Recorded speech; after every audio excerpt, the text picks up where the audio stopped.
কেন্দ্রীয় বাহিনী এসে গেছে, রাজ্যে শান্তির জন্য দিয়েছি, কিন্তু শান্তি আবার পার্থবাবুর পছন্দ না। ওরা এসে থাকবে কোথায়? ওরা এসে হসপিটাল থাকলে ভালো হতো, রোগীদেরকে তাড়িয়ে দিয়ে শুয়ে পড়লো। সিআরপিএফ, বিএসএফ, ইন্ডিয়ান সোলজার এগুলো তুচ্ছ, দিদিকে দেখে ভয় পায়, মার দৌড় দেয় সব দিদিকে দেখে। পালিয়ে গেছিল। দিদিকে না হেভি দেখতে, লম্বা চওড়া, হেভি শক্তিশালী। দিদিকে দেখলে সব ভয় তত করে খাবে। ভারতের সেনাবাহিনীর প্রধান একবার শুনলাম হার্ট অ্যাটাক করেছিল দিদিকে দেখে। কেন্দ্রীয় বাহিনী এসে থাকবে কোথায়? স্কুলগুলো তাহলে ক্লাস ক্লাস বন্ধ হয়ে যাবে। আর স্কুলের ক্লাস তো এমনি বন্ধ। সিলেবাস কি বলতো? দিদি কি কোনো সিলেবাসের ধার ধারে? ওই যে কথাঞ্জলি দিদি লিখেছে, কোন সিলেবাস মেনে লিখেছে? ওই জন্য তো গীতাঞ্জলি কথাঞ্জলির কাছে হেরে গেছে। গীতাঞ্জলি জিতেছে না, কথাঞ্জলি জিতেছে। এপাং ওপাং জপাং করে পুরো রাজ্যকে দেখিয়ে দিল কবিতা কাকে বলে। ভুরি ভুরি নাম্বার দিদি বলেছে যে সিবিএসসি বোর্ড, আইসিএসসি বোর্ডে ওরা প্রচুর নাম্বার পায়, বাংলা বোর্ড ভালো নাম্বার পায় না। আমি সবাইকে নির্দেশ দিয়েছি সবাইকে ভুরি ভুরি নাম্বার দিয়ে দাও। মানে পশ্চিমবঙ্গে নাম্বার দেওয়াটা ঝালমুড়ি খাওয়া একই জিনিস। দিদি বলে দিয়েছেন এই নাম্বারগুলো পেয়ে যখন রেজাল্ট আউট হবে, রেজাল্ট আউট হওয়ার পরে যখন চাকরি পাবে না, ওই মার্কশিট গুলো নিয়ে ওরা ঝালমুড়ি টোকা করবে, খাবে। বেলাবেশ তুমি শুনতে পাচ্ছ কি বলেছিলাম না?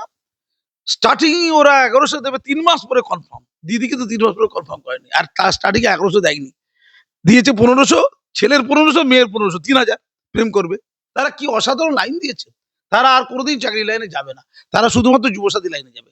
বাংলার ভবিষ্যৎ যুবসাথীর মধ্যে নির্লিপ্ত থাকবে। 162টা জিতে প্রথম মুখ্যমন্ত্রী ইসলামিক কান্ট্রি তৈরি হবে, মানে মুসলমান হবে। এবং লক্ষ্মীর ভান্ডার চলবে না, অলক্ষ্মীর ভান্ডার চলবে। জনগণের ট্যাক্সের পয়সা ইফতার পার্টি করবে, এটা কি ফেলে থাকবে নিয়ে ব্যক্তিগত পয়সা? আমি ট্যাক্স দিয়েছি, সেই পয়সা ওরা ইফতার করে খাবে। তৃণমূল হচ্ছে সুতো ছিঁড়ে যাওয়া ঘুড়ি, আকাশে উঠছে। দিদি চেষ্টা করলো, তাকে আর ধরতে পারবে না। তুমি সংগঠন করো, তুমি জাতীয়তাবাদী, তুমি রাষ্ট্রবাদী, তুমি বিজেপি করো, তুমি নিজের ট্যাক্সের পয়সা করো। অনিল বিশ্বাস বিড়ি খেতে না, বলে দি এই লোকদের যখন বলা হবে তখন সব গির করে শিয়ালের দল পালাবে, তখন আসল বিজেপি থাকবে। তুমি জানো, আমি বুঝতে কতজন বাদ পড়তে পারে। মমতা ব্যানার্জি বলেছে, তোমার আমার কোনো গুরুত্ব আছে সারাচ্ছে? শুভেন্দু অধিকারীর কোনো গুরুত্ব আছে? শুভেন্দু কম বলেছিল তো, 1 কোটি বলেছে কেন? দিদি বলেছে 1,20,00,000 যাবে। শুভেন্দু বেশি জানে, দিদি বেশি জানে। দিদি অবশ্য একবার বলেছিল, একটা যদি ভোটার কাটা, এবারে এসআইএর যে একটা ভোটার কাটা যায়, আমি ছাড়বো না, আগুন জ্বালিয়ে দেবো। একদম আগুন। এই আগুনটা মনে হচ্ছে জোরে ঠান্ডা হয়ে গেছে না, যে একটা জায়গায় 1,20,00,000। দিদি বলেছে, কিন্তু আমি বলিনি। এটা হচ্ছে আগামীকাল 28 তারিখ, 28 সেই ঐতিহাসিক দিন, 28 ফেব্রুয়ারি। 21শে ফেব্রুয়ারি যেমন ভাষা দিবস ছিল, এটা এসআইআর দিবস। 28 ফেব্রুয়ারি কি দিবস? এসআইআর দিবস। এই দিবসে 3 ধরনের লিস্ট বেরোবে। একটা হচ্ছে অ্যাপ্রুভ ভোটার, তুমি আছো নাকি অ্যাপ্রুভ? দিদি মনে হচ্ছে অ্যাপ্রুভ না, অ্যাপ্রুভ ভোটার। 2 হচ্ছে ডিলিটেড ভোটার, সেটা কয়েক লক্ষ আর কি, ডিলিটেড বেশ কিছু লক্ষ, 50-60 লক্ষ না কত জানি না, 58 লক্ষ হতে পারে ডিলিটেড ভোটার।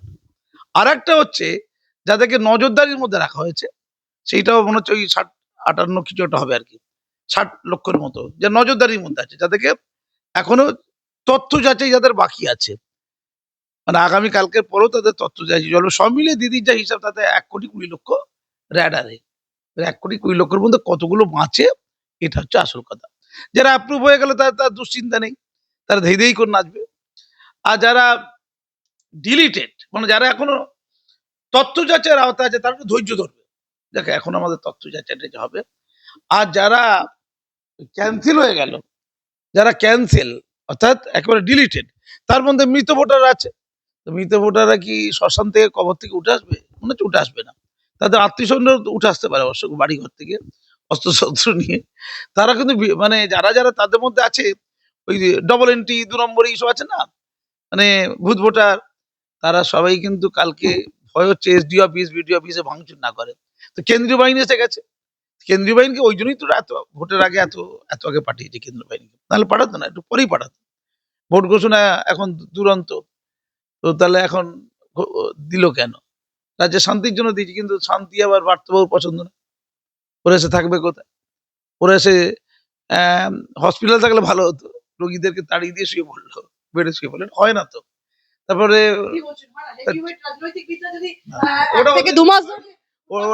ভালো, ওটা ঠিকই বলেছো, উডবার্ন ওয়ার্ডে সব চান্স পাস অনুব্রতরা পায়। তুই যাত্রার সাথে যাত্রার তুলনা করবে না। কোথায় অনুব্রত আর কোথায় ভারতীয় সেনাবাহিনী, সিকিউরিটি বাহিনী, কেন্দ্রীয় বাহিনী, এসব এসব বাদ দাও, একদম কিছু বলবে না। কিন্তু বিএসএফ তুমি তুলনা করছো নাকি? সব সিআরপিএফ, বিএসএফ, ইন্ডিয়ান সোলজার এগুলো তুচ্ছ, দিদিকে দেখে ভয় পায়, মার দৌড় দেয় সব দিদিকে দেখে। পালিয়ে গেছিল দিদি না, হেভি দেখতে, লম্বা চওড়া, হেভি শক্তিশালী। দিদিকে দেখলে সব ভয় থর থর করে কাঁপে। ভারতীয় সেনাবাহিনীর প্রধান একবার শুনলাম নাকি হার্ট অ্যাটাক করেছিল দিদিকে দেখে। দিদি এরকম ভয়ঙ্কর ব্যাপার। তো ঘটনা হচ্ছে বার্তবাবুর খুব চিন্তা যে স্কুলগুলো কি হবে, স্কুল নিয়ে তার প্রচুর চিন্তা ভাবনা। যদিও ভারতবর্ষের মধ্যে সবচেয়ে বেশি জিরো এনরোলমেন্ট স্কুল হচ্ছে পশ্চিমবঙ্গে। আমাকে তালিকা আছে ইউডাইস অনুযায়ী ভারতের মধ্যে সবচেয়ে বেশি স্কুল ছাত্র শূন্য হয়েছে এই পশ্চিমবঙ্গে। শিক্ষক ছাত্র রেশিও সবচেয়ে খারাপ হচ্ছে এই পশ্চিমবঙ্গ। কারবানি শিক্ষকদের যে নতুন অভিধান, এটা পশ্চিমবঙ্গ থেকে শুরু হয়েছে। মেনটেন্যান্সের টাকা সবচেয়ে কম পায় পশ্চিমবঙ্গ, মানে স্কুলগুলো বলছি, মেনটেন্যান্সের টাকা পাওয়া পরে বন্ধ হয়ে গেছে। সর্বশিক্ষার টাকা সর্বোচ্চ লুট হয়েছে এই পশ্চিমবঙ্গে। এমনকি নরেন্দ্র মোদী যে নাম আছে কিছু কিছু প্রকল্পে, সেই নামটা থাকার জন্য সেই প্রকল্পের টাকা নেয়নি। না নেওয়ার জন্য স্কুলের, সরকারি স্কুলের হোস্টেলগুলো সব উঠে যাচ্ছে। ২-৩ মাস ধরে ছাত্র ভর্তি করা যাচ্ছে না, সে খবর ওর কাছে নেই। তো ওইসব দিকে বার্তাও নজানি বার্তাও খুব নজর হচ্ছে। কেন্দ্রীয় বাহিনী এসে থাকবে কোথায়? স্কুলগুলো তাহলে ক্লাস প্লাস বন্ধ হয়ে যাবে। আর স্কুলের ক্লাস তো এমনি বন্ধ। এমনি তো ৩,০০০ সামথিং স্কুল উঠে গেছে কলকাতায়। মোট উঠে গেছে ১৭৬ স্কুল ইউডাইস অনুযায়ী। তো ১৭৬ স্কুলে থাকবে। আমি আপনার কাছে একটু প্রশ্ন করবো, একই সাথে স্কুল এবং বিদ্যা শিক্ষা নিয়ে যখন কথা হচ্ছে, শিক্ষা ব্যবস্থা নিয়ে যখন কথা হচ্ছে, স্যার উচ্চ মাধ্যমিকে সিলেবাসের বাইরে প্রশ্ন এলো কিভাবে? প্রশ্নপত্র প্রণয়নের দায়িত্বে কারা ছিল? যারা আছে তারা বিখ্যাত লোক, তারা ছোটখাটো ব্যাপার নিয়ে ভাবে না। সিলেবাস কি বলতো? দিদি কি কোনো সিলেবাসের ধার ধারে? ওই যে কথাঞ্জলি দিদি লিখেছে, কোনো সিলেবাস মেনে লিখেছে? ওই জন্য তো গীতাঞ্জলি কথাঞ্জলির কাছে হেরে গেছে। গীতাঞ্জলি জিতেছে না, কথাঞ্জলি জিতেছে। এপাং ওপাং জপাং করে পুরো রাজ্যকে দেখিয়ে দিল কবিতা কাকে বলে। শোনো, এইসব ফালতু কথা বলবে না, সিলেবাসের বাইরে পড়বে। সিলেবাসে নেই বলে একটা ছোট্ট সিলেবাসে নেই। পরীক্ষা হচ্ছে, দিদির সিলেবাস কি তারা ফলো করেছে? দিদির সম্পর্কে তারা কি জানে? অনেক ছাত্র এবার শুনলাম নাকি উচ্চ মাধ্যমিক পরীক্ষা, তাতে বলা হয়েছে নেতাজি সুভাষচন্দ্র বসুর অবদান সম্পর্কে যাহা জান লিখো। মুখ্যমন্ত্রীর কবিতা এবং রাজনৈতিক অধ্যায় সিলেবাসে, এটা কি শিক্ষা যুক্ত হবে। আমি তোমায় কি বলছি, নেতাজি সুভাষচন্দ্র বসুর অবদান সম্পর্কে যাহা জানা লিখো। তারা নেতাজি সুভাষচন্দ্র ভুলে গেছে তো? দিদি দিদি দিদি দিদি, তারা মমতা ব্যানার্জির অবদান লিখে দিয়েছে, কন্যাশ্রী লিখে দিয়েছে, লক্ষ্মীর ভান্ডার লিখে দিয়েছে। শুনলাম আমি শুনলাম নাকি খুব ভালো নাম্বার পাবে তারা সব। ফলে এই পাগলামির শেষ সীমায়। যেখানে আমাদের এখন ইতিহাস বই আছে যে সিঙ্গুর আন্দোলনের মহানায়ক করা ছিল, পার্থ চট্টোপাধ্যায় ছিল মহানায়ক। ফলে এই ধরনের ঘটনাবলী সব রয়েছে। ফলে আমাদের যেটা হচ্ছে যে কেন্দ্রীয় বাহিনী দরকার নেই। কেন্দ্রীয় বাহিনী এলে জাল ভোটাররা রুখে যাবে, রিগিং করা যাবে না, কেন্দ্রীয় বাহিনী একদম চলবে না। তারপরে হিংসাও, মানে বিজেপি ৭৭ জন মারা গিয়েছিল ২০২১ সালে নির্বাচন চলাকালীন সময়, নির্বাচন আগে পরে। তো এটা ২৭৭ করতে হবে। শুধু ৭৭ জন মরলে বাংলার ঐতিহ্য রক্ষা করা যাবে? ওটাকে ২৭৭ করতে হবে। তো ২৭৭ করার জন্য যা যা করণীয় সেগুলি করছে, সেগুলি হচ্ছে, সেগুলি হবে। আমার পরিষ্কার কথাবার্তা যে আগামীকাল এসআইআর এর যে ঘটনাবলী ঘটবে, তার জন্য কেন্দ্রীয় বাহিনী এসেছে, রাজ্য প্রশাসন যেন সাহায্য করে, রাজ্য পুলিশ যেন সাহায্য করে, কোনো অশান্তি না হয়। যে বিডিও এসডিও দায়িত্ব সহকারে কাজ করেছে তারা যেন সুরক্ষিত থাকে, কোনো কোথাও যদি ভাঙচুর না হয়। যদি ভাঙচুর হয় তাহলে কেন্দ্র সরকারকে বলবো আরো বেশি কেন্দ্রীয় বাহিনী মোতায়েন করতে এবং কঠোরতম ব্যবস্থা নিতে। আর দিদিকে বলবো, যদি একটা বৈধ ভোটার যদি বাদ দিয়ে থাকে আপনি খুঁজে দিন, আমরা গিয়ে তাদেরকে ওই এসআইআর আওতায় ঢোকাবো, আমরা গিয়ে ঢোকাবো। কারণ আমরা কোনো বৈধ ভারতীয় ভোটারকে বাদ দিতে রাজি নই। প্রশ্ন করবো আপনার কাছে যে 40 নম্বরের মধ্যে পাশ করতে যেখানে 12 নম্বর দরকার, সেখানে 10 নম্বর একসঙ্গে দিয়ে দেওয়া, এটা কি কার্যত 5 নম্বরকে প্রায় নিশ্চিত করে দেওয়া নয় স্যার? এতে কি পরীক্ষার বিশ্বাসযোগ্যতা এবং মেধার মূল্য কমে গেল না? ভবিষ্যতের প্রতিযোগিতামূলক যে সমস্ত কম্পিটিটিভ এক্সামস গুলো রয়েছে, সেই পরীক্ষায় ছাত্রছাত্রীরা কি পিছিয়ে পড়বে? না, কিছু বেশি পড়বে না। ভুরি ভুরি নাম্বার। দিদি বলেছে যে সিবিএসসি বোর্ড, আইসিএসসি বোর্ডে ওরা প্রচুর নাম্বার পায়, বাংলা বোর্ড ভালো নাম্বার পায় না। আমি সবাইকে নির্দেশ দিয়েছি সবাইকে ভুরি ভুরি নাম্বার দিয়ে দাও। মানে পশ্চিমবঙ্গে নাম্বার দেওয়াটা ঝালমুড়ি খাওয়া একই জিনিস। দিদি বলে দিয়েছেন এই নাম্বারগুলো পেয়ে যখন রেজাল্ট আউট হবে, রেজাল্ট আউট হওয়ার পরে যখন চাকরি পাবে না, ওই মার্কশিট গুলো নিয়ে ওরা ঝালমুড়ি টোকা করবে, খাবে। আলটিমেটলি তো ঝালমুড়ি টোকা হবে।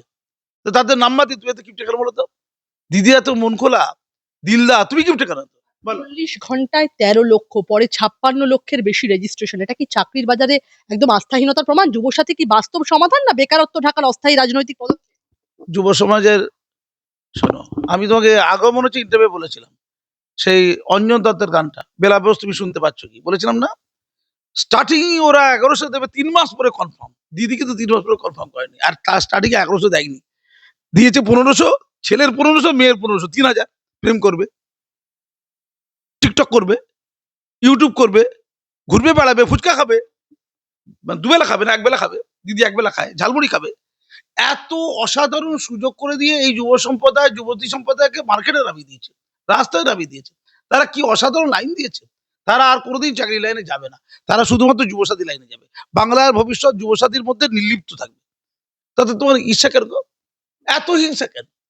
তরুণ তরুণীরা যদি পয়সা পায়, তারা যদি একটু আনন্দময়, একটু দুষ্টুশ্রী বাহির আছে, একটু মনোজিতের মতো ছেলেটারা একটু রেপটেপ করে দিচ্ছে, একটু যোগ করে ফেলে, অসুবিধা কি আছে?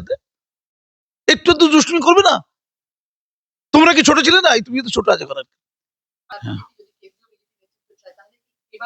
পশ্চিমবঙ্গের মশলা তুমিও বুঝতে পারছো, হুমায়ুন কবির তো বলে যাই বসবো, এই বেশি বকবে না।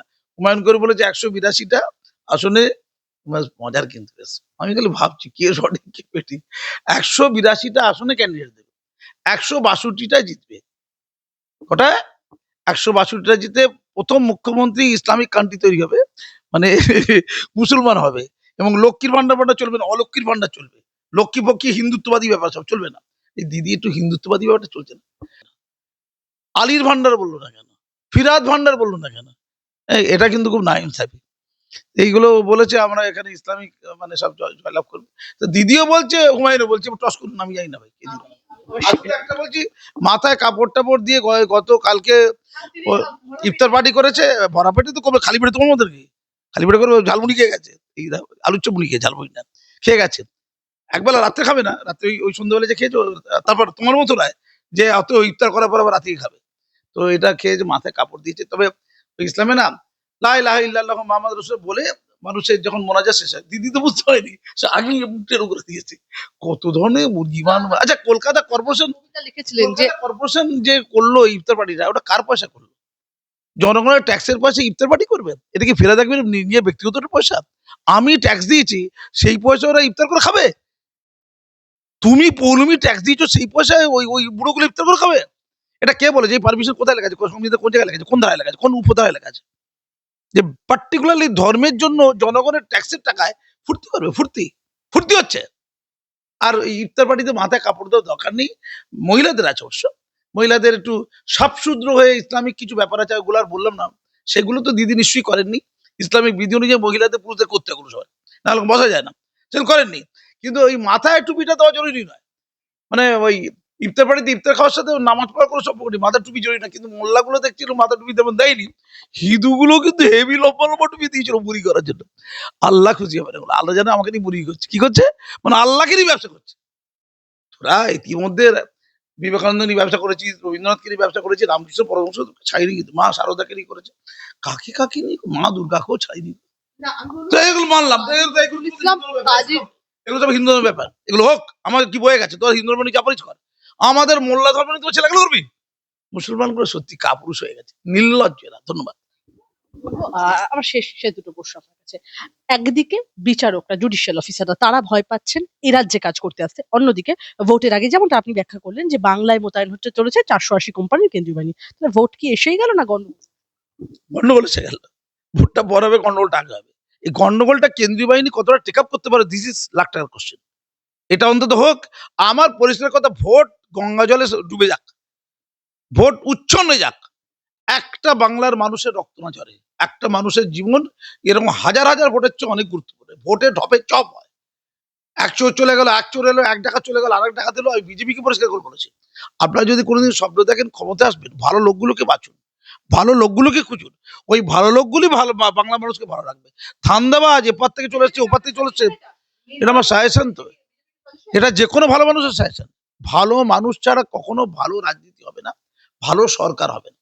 সমাজে এখনো ভালো মানুষ কিছু আছে। বিজেপিকে সাজেশনটা দিচ্ছেন, তৃণমূলকে দিচ্ছেন, তাহলে কি আপনি আশা করছেন যে বিজেপি কিছুটা আশা হচ্ছে তৃণমূল হচ্ছে সুতো ছিঁড়ে যাওয়া ঘুড়ি, আকাশে উঠছে, দিদি চেষ্টা করলো তাকে আর ধরতে পারবে না। যদি ধরতে যায়, দিদি নিজেই ছাত্রে পড়ে যাবে, ধরতে যাবে না। দিদি এত বোকা নয়। বাকি রইল বিজেপি।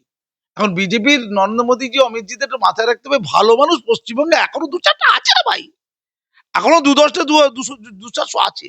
তাদের খুঁজে খুঁজে, মানে এ খোঁজার মতো আর কি, মানে সুচ খোঁজার মতো, ঘাসের মধ্যে সুচ পড়ে গেছে, খুঁজে খুঁজে বের করতে হবে।